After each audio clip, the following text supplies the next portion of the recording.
Pushkin. Hey, Revisionist History listeners. Malcolm here. Before we get started, I wanted to update you on a few things. First thing, this August 24th, the Revisionist History season begins in earnest. 8 old-school episodes in a row, the little narrative jewel boxes you've come to love. We've been feeding you little bits and pieces so far this season, but this is the main event. At the heart of it is a 6-part series on guns and violence that I think is my favorite thing we've ever done. Weird, moving, funny, heartbreaking. So mark your calendars. August 24th is when it all happens. And by the way, if you want to get that whole miniseries early and binge it all at once without ads, you can, just by becoming a Pushkin Plus subscriber. In fact, just $6.99 a month or $39.99 a year gets you every one of the Pushkin shows early and ad-free. Just go to the Revisionist History show page in Apple Podcasts or pushkin.fm/plus to sign up. And one last thing, speaking of things you should binge, the latest season of our true crime masterpiece, Lost Hills, has dropped. The new season explores the legacy of Malibu's dark prince, Mickey Dora.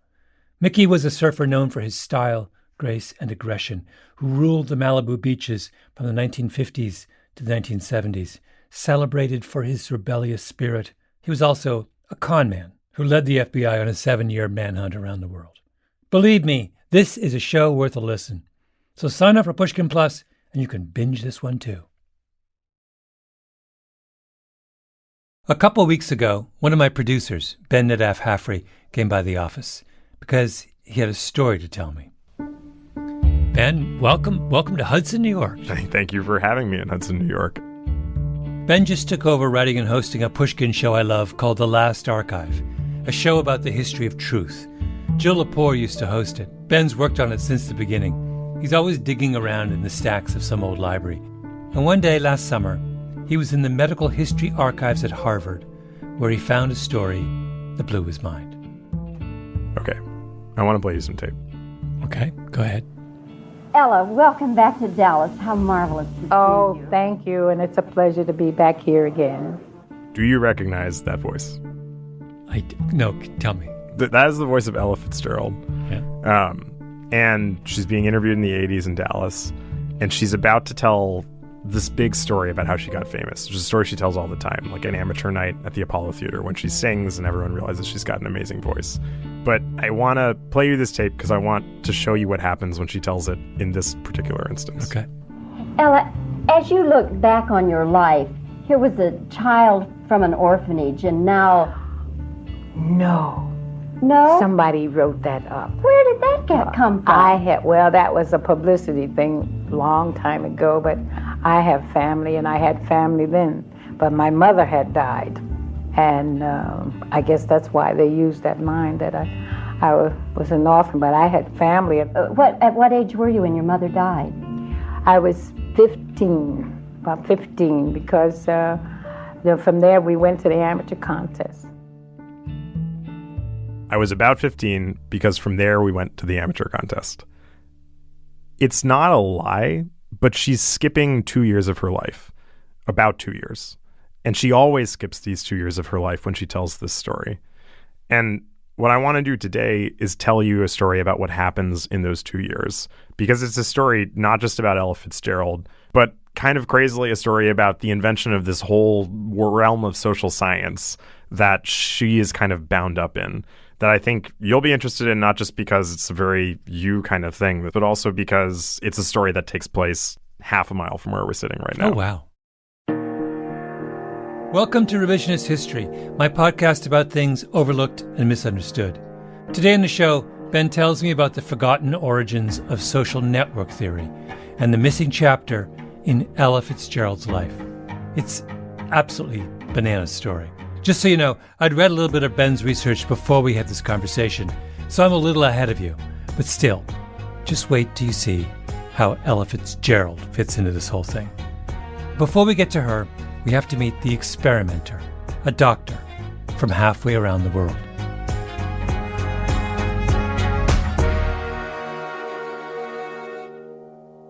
Wait, so back up for a second. So we begin with this man Jacob, what's his middle name? Jacob Levy Moreno. Jacob Levy Moreno, he's Austrian. He always claimed that he was born on a boat in the Black Sea. I was born on a boat, the Black Sea, and I'll be traveling from one part of the world to the other to find myself. Actually, he was just born in 1889 in Bucharest to a 15-and-a-half-year-old mother who had married a traveling salesman father and lived in Bucharest, I think, for the first 5 or 6 years of his life before moving to Austria. He's basically lower middle class Jewish immigrant living in Vienna, and yet he ends up getting a pretty serious education. Yeah, so he goes to school at the University of Vienna. He's studying to be a physician. He becomes really interested in psychiatry. He was noted on campus for walking around in a long green cloak and letting his beard grow in a way that no one else was letting their beard grow, and he never wore a hat. So he's just sort of striking larger-than-life figure on campus, which is kind of like, it's always been the thing with him since he was a kid. Like, there's this story, his mother always told this story that one day she was holding him on the street, and a woman was walking by and pointed at him and said, "One day that boy will become a very great man. People will come from all over the world to see him." And so he had this kind of like self-described megalomania, and literally would play God as a child, which is a thing he like continued to do for his whole life. So he's part of the intellectual scene in Vienna. Yeah. And then makes his way to the United States. Yes. So he makes his way to the United States after World War I. And, you know, psychodrama at this point is sort of his big idea. But wait, define psychodrama is the... So it's like you have a problem you want to work through. The common way of working through that problem is to go to a psychoanalyst's office and lie down on the couch and just talk about your problem. He thought, you have a problem, you bring it to the stage, and you act out whatever problem you're having, and you'd have this kind of dynamic way of engaging with the issues you were facing. And then that would help you either have a catharsis and break through it, or just like reimagine your own role within the problems you're having such that you no longer have them. So what he's really interested in is creative spontaneity. He thinks of children as a model. He did a lot of tutoring when he was in medical school, and he basically felt like the creative spontaneity kids have is a thing he wanted to give to everybody. Mm-hmm. Like you can, when you're like watch a group of kids playing, which he did a lot when he was a tutor, they just kind of like pick up roles immediately. And he'd see these groups of kids be, you know, like how does everyone decide all of a sudden they're playing cops and robbers, or just sort of lock into some sort of performance and communicate it in an almost unspoken, instantaneous way. That sort of self-creative freedom was the thing that he thought everybody should have. So his therapeutic theater stuff is really an attempt to figure out how does that work? Where does that spark come from? What are the dynamics between these people? What's a systematic way to think about those dynamics that promotes this kind of spontaneous interaction between them? That Preoccupation of his is where social network analysis comes from. Mm-hmm. Is basically like, how can I study a group and figure out how the ideas are moving within the group and make it sort of rigorous in a way? He's really preoccupied with this question. What goes on with a group of people?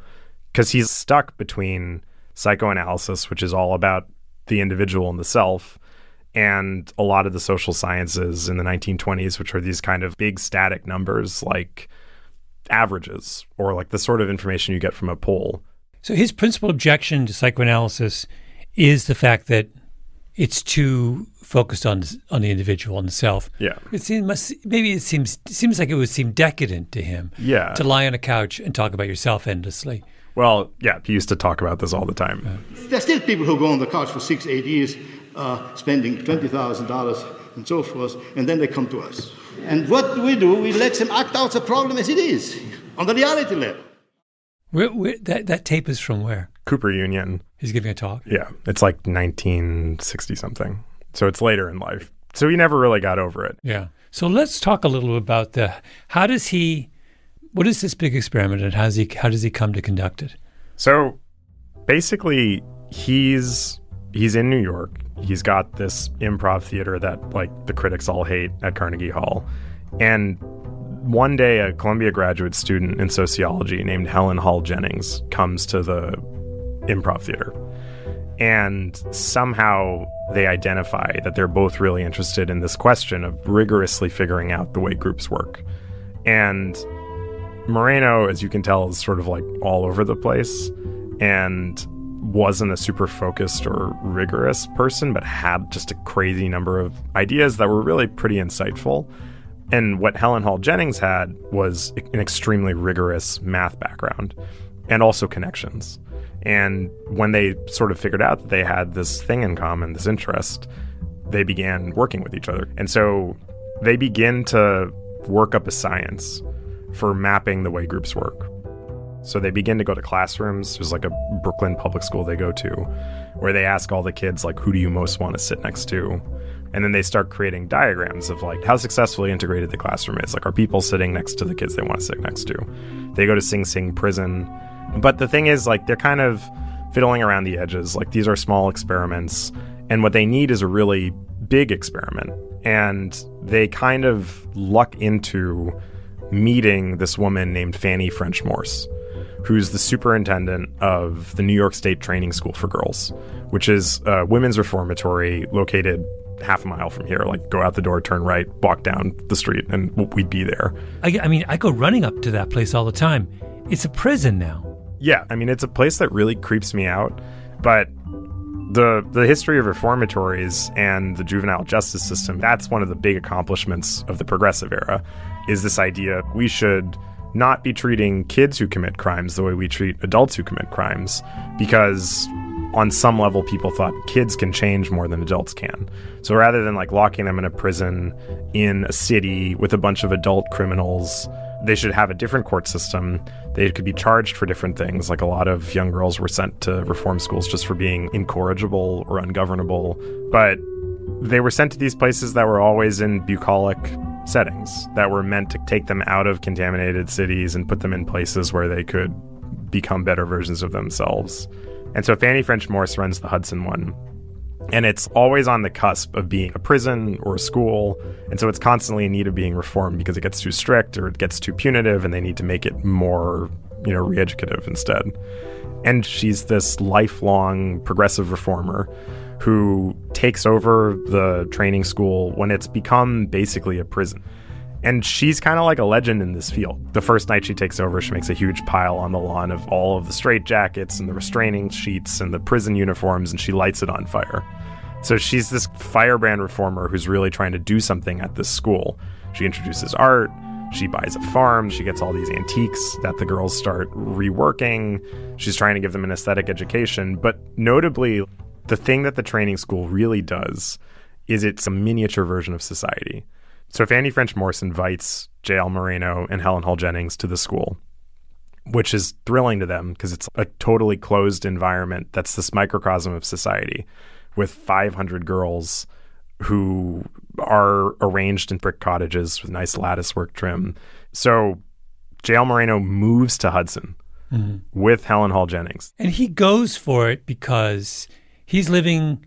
Is he at this point well known? What's his level of... He's becoming better known, but he is a person who wants to be operating on the biggest scale possible. And this scale of experiment is an opportunity for him to do that. So I think he sees it as a big break. So the European genius megalomaniac and his brilliant data-minded research partner get on the train from Manhattan, come up 2 hours to Hudson to conduct one of the first and most dramatic experiments of its kind ever, right? Yeah, that's exactly right. An attempt to understand the social dynamics of a girls' prison, reform school. There are 500 girls in the school. Roughly 500 girls. Yeah. So he descends on the school, he and Helen Hall Jennings. And what do they do? So the first thing they do is they hand out questionnaires to all the girls that say, choose the top 5 girls in this community that you want to live with. And tell us why. And then choose the 5 girls that you absolutely do not want to live with. And so it's kind of, reading his account of this, it's like really dense. I mean, he doesn't really write in English very well at this point in his life. and there's a ton of data, but you get these kind of reprints of the things that the girls say. So we actually had an actress read one of them out, and this is one of the comments in the questionnaire.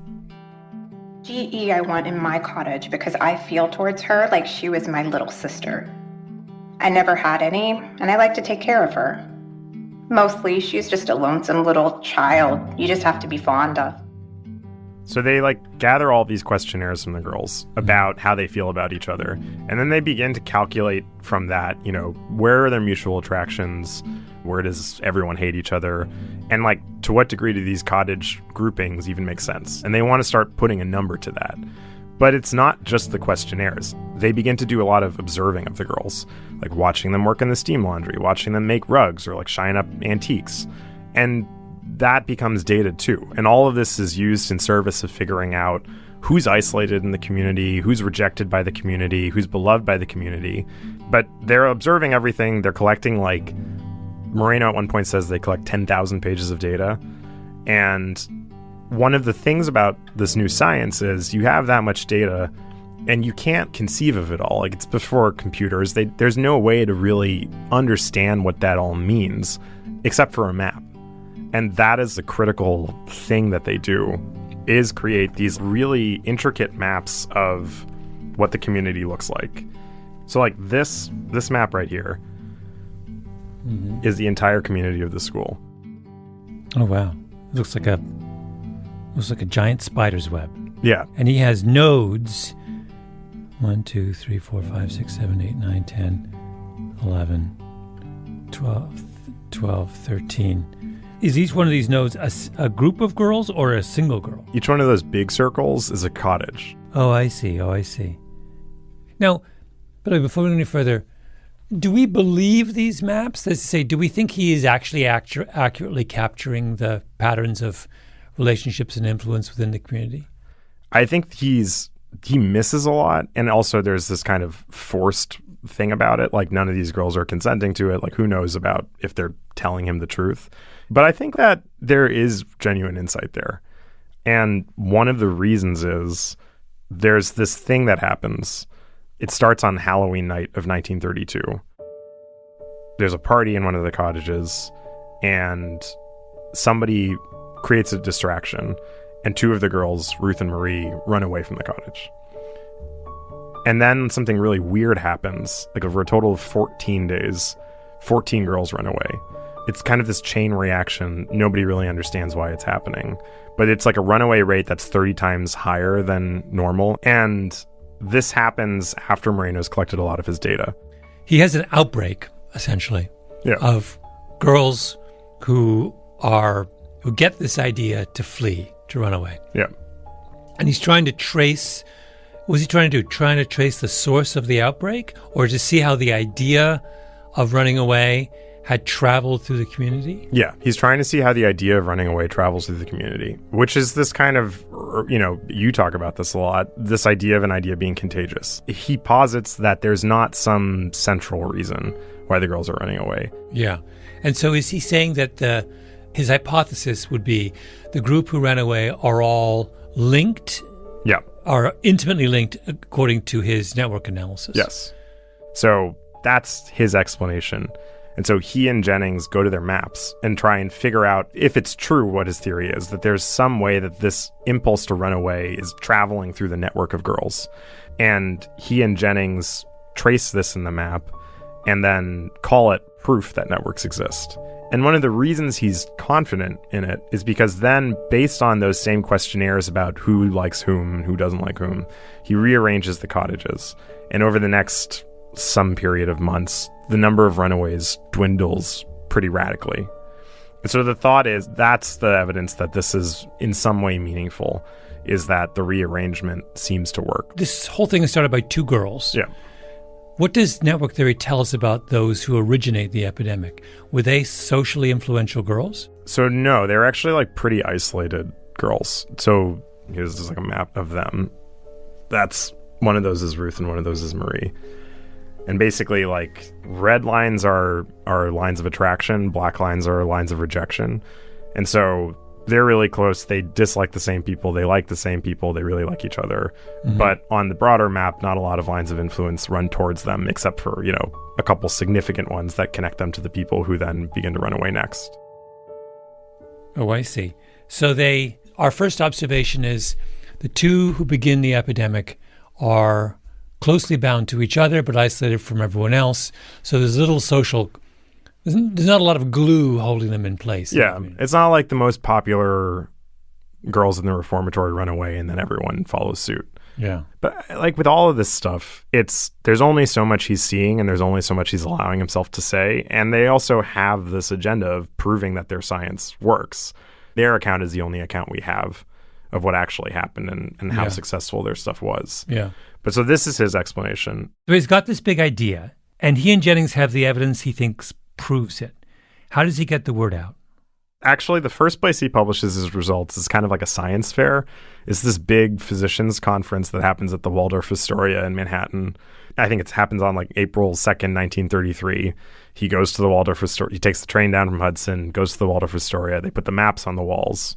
And it's kind of a big deal. Like the New York Times writes a story that says like emotions mapped by new geography. He calls it psychological geography. He's riding high. He says he's going to make a map of all the emotions in New York City. And that's the first place he publishes it. But then he goes back to the school, and it's a year after that the book comes out called Who Shall Survive? Which is the book you have in front. Which is this. This is actually one of the original books. This is from 1934. I took it out from the library, and it's like a year overdue now. So that's, if anyone's listening to this, I will be returning it someday.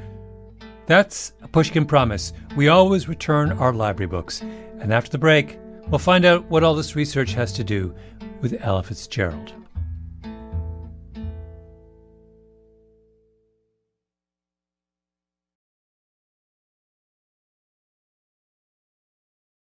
Okay, back to the reformatory. The social scientist J.L. Moreno and his research partner Helen Hall Jennings have been making a study of a girls' reform school down the street from where we are right now in Hudson.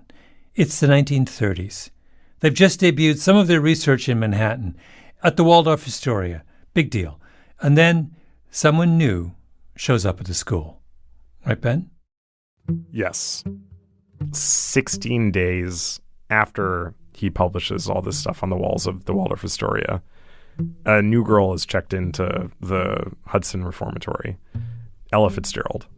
Yeah. I mean, one of the most famous and extraordinary singers of the 20th century. Who, unbeknownst to everyone in her lifetime, was an inmate at this school in between the time when her mom died and the day that she became famous at the Apollo Theater singing in an amateur contest.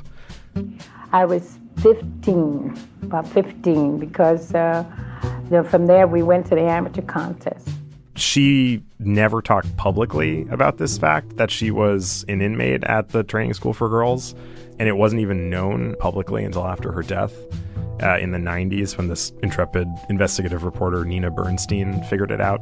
But what we know is she's at the training school starting April 18th, 1933. When she's how old? It's like a week before her 16th birthday. Because her mother has just died. So her mother dies when she's 15. Yeah. And she starts to take odd jobs. So she's running numbers. She's a lookout for a brothel. She gets picked up by the cops, sentenced to the training school.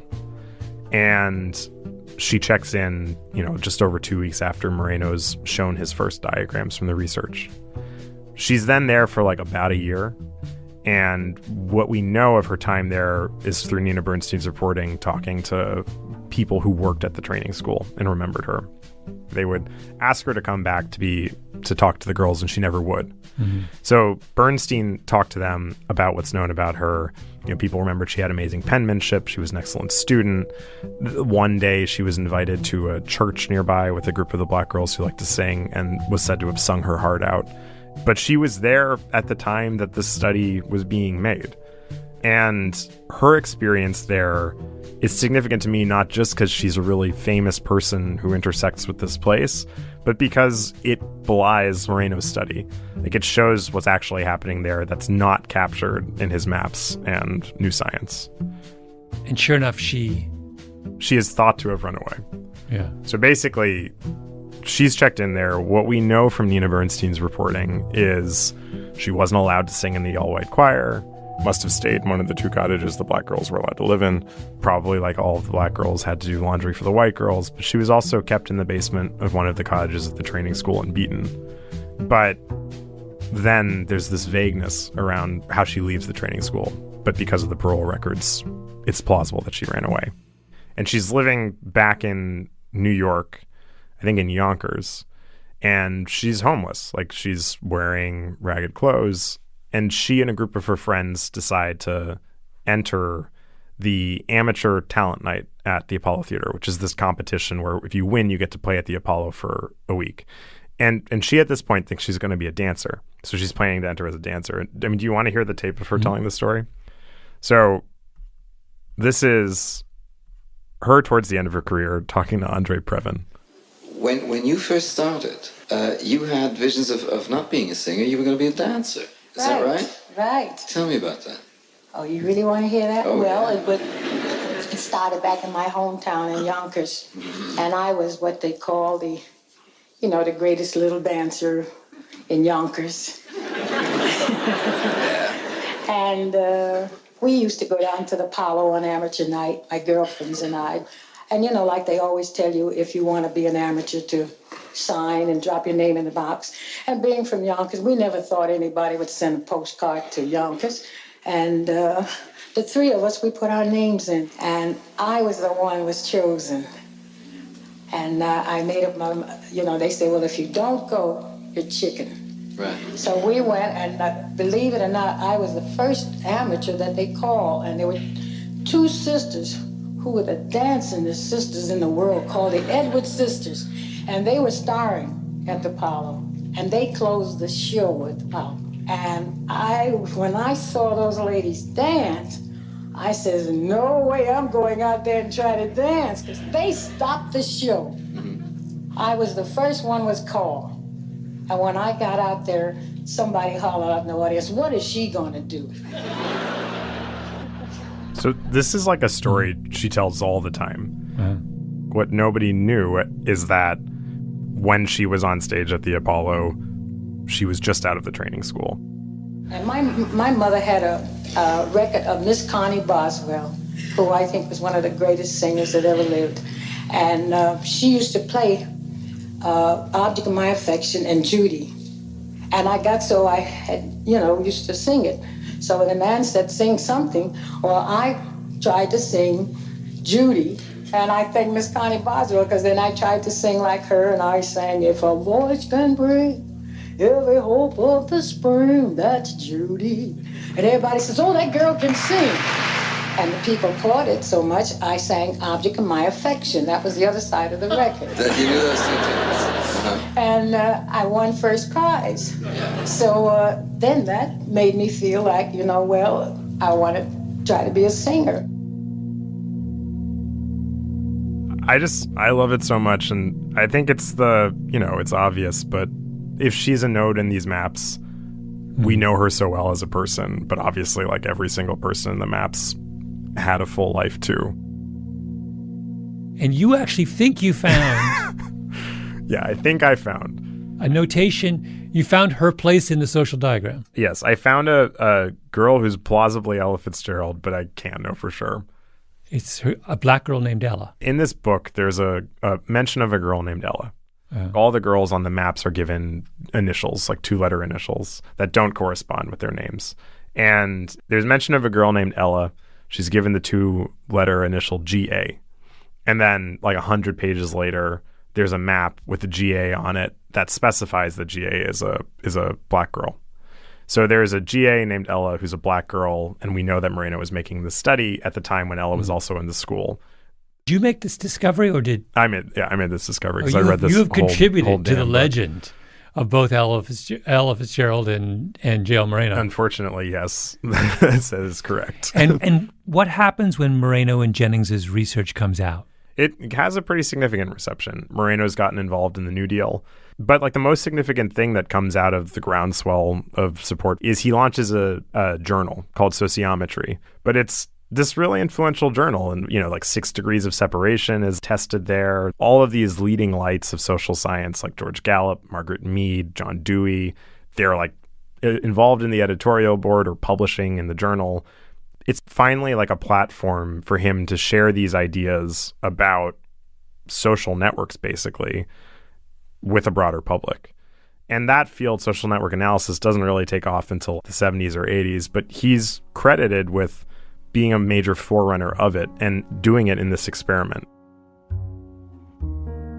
This story is significant to me in part because it's sort of the story of science in the 20th century, or like one kind of science in the 20th century, which is, I think, in the quest to institutionalize his ideas and to be as big a player as he could be, I feel like J.L. Moreno kind of pulled his punches. Like, he had 10,000 pages of data.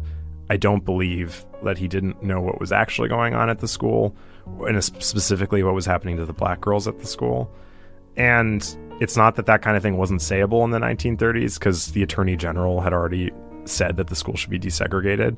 So the school is segregated, and the New York State Attorney General has asked that it be desegregated. The head of the school, Morse, doesn't want to do it.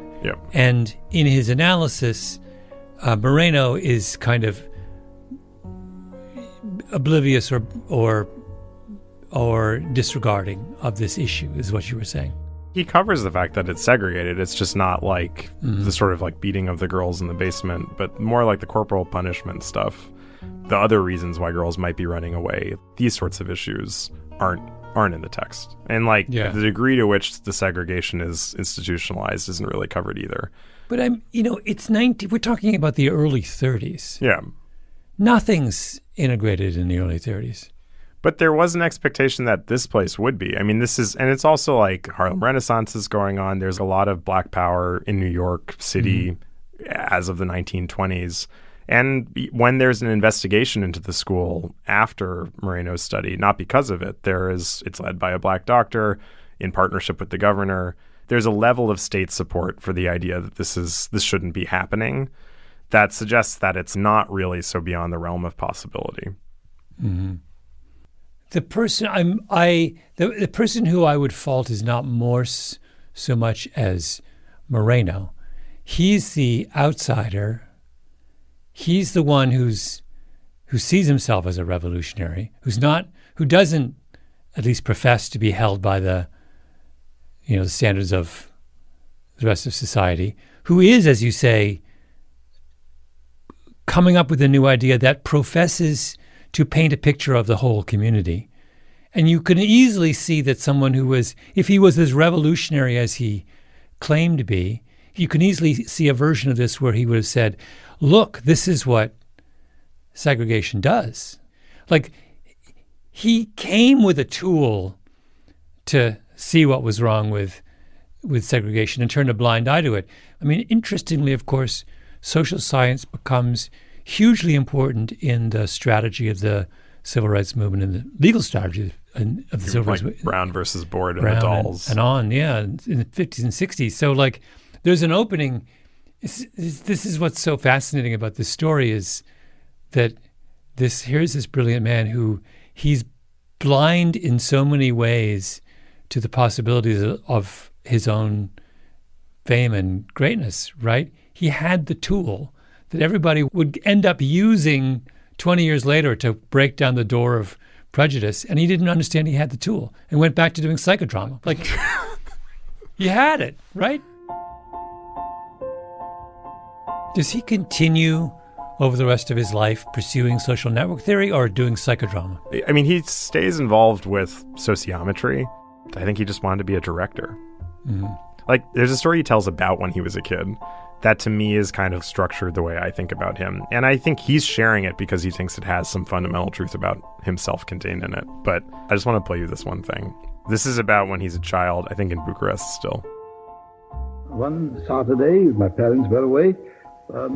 A crowd of children gathered in our house in the basement, and I still remember that they came to me and said, now you, Jack, that was my first name, what are you going to do today? I said, let's play God.